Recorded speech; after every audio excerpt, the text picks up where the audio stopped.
amahoro tugiye kubwira abantu. Bwana Yesu asifiwe. Bwana Yesu asifiwe cyane. Jewe nkunda ngo tubwire abantu ngo ngayo amahoro Kristo Yesu yatanga. Amen.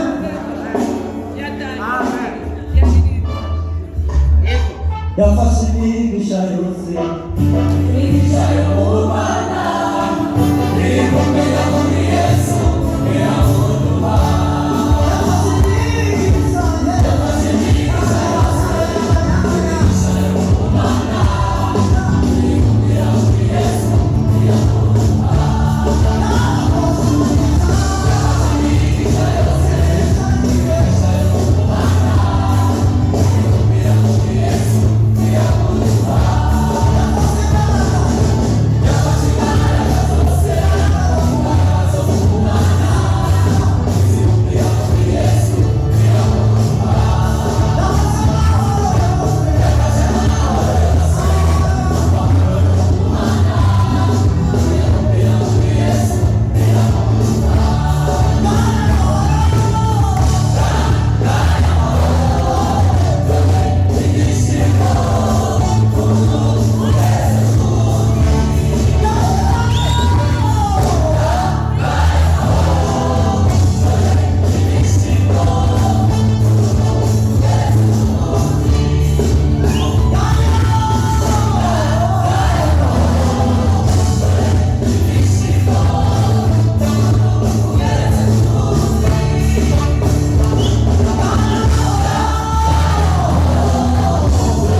Turangize muri indirimbo y'igisimba kimwe n'igisimba kivuga ngo Mana warakoze kubiwike.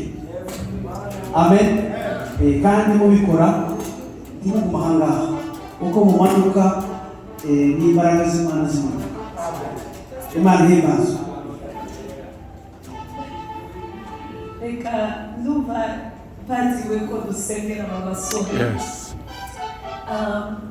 Nukuri nje nabitegereje umutima wanjye uranezererwa cyane. Uno munsi nimba hari ikibazo ababyeyi benshi bari kuririra ni ukuba abana batagikunda gusenga, cyangwa n'ukunda gusenga akavuga ati kwicara mu rusengero amasaha 3 umwana akarambirwa. Ariko kubona abasore bangana gutya ababyeyi baraha, ndibwira ko abamama bakiri muno barabyumva cyane kundusha. Nukuri Imana ibamugisha kandi turabasabiye ngo Imana ibarindire muri yo ibisuko byose biri hanze bikabagereho mu izina rya Yesu. Imigisha kuri ijambo ry'Imana muri Deuteronome 28 maze kuwasoma mutashe, hariho igice kivuga hejuru y'imivumo, hakaba n'igice kivuga hejuru y'imigisha. Deuteronome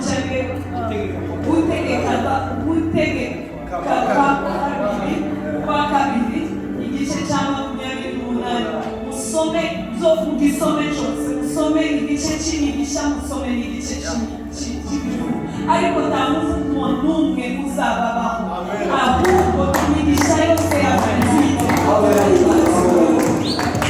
Kandi kubera izo mpamvu zanumva kubaha amavuta ari mu bavyeyi bacu papa ndamusaba ari ubasabira naje nari kubasengera ariko ndumva ndimusabe papa umutamzi mukuru uri muri ino nzu abari ubasabira uwo mugisha niba bitabagoye mwapfukama bari nawe arasengera bari twese abantu bari hano reka turambure amaboko usenge uko Imana ikuyoboye kubw'aba basore.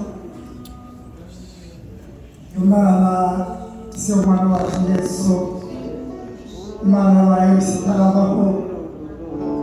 Turagushimiye Mana muri iki giterane, turagushimiye kuri abasore bahamagaye bakaba basize ibyo bagakurikira byose bakaza ku mugambi wawe Mwami. Tubasabiye umugisha ku Mana, umugisha wawe ujyana nabo, imbaraga zawe zibaherekeze twese Mana ibyo wabakoreye mu izina rya Yesu Kristo. Bana n'aba basore bose uhereye ku mutwageza ku mukuru, imbaraga z'Imana zibane nabo ubuzima bwabo bwose, icyo bazakora cyose biramugisha mu izina rya Yesu. Uri Imana ishobora byose, uri Imana izikora by'abantu bagashobora gukora mu izina rya Yesu. Turabasabiye imbaraga z'Imana zibaje imbere aho bahise bajyana n'Imana ibyo bakora byose bakorera Imana Mwami. Turagushimira ko wahamagaye, turagushimira ko wahaye Mwami umuhamagaro wo kugukorera mu izina rya Yesu. Umwami muri byose ibyo bakora byose bihabwa umugisha mu izina rya Yesu. Turasabye mu imbaraga z'Imana umugisha w'Imana ube kuri bo bose mu izina rya Yesu Kristo. Jana nabo ubagenderere Mwami. Oh haleluya, oh uri Imana ishobora byose. Turatandukana Mwami, tugiye gutandukana ariko wowe urajyana nabo, natwe dusigarane nabo Mwami aho bajya hose, uhereye Mwami ukageza aho iwabo bagiye kugenda. Turasaba kujyana nabo, ubaha umugisha, twahaye umugisha uva kuri wowe Mwami. Tubasabiye imbaraga z'Imana, tubasabiye Mana urwane bakagendana nabo. Turagushimiye kuko byose bikoze mu izina rya Yesu Kristo Mwami. Amen. Naje umugisha.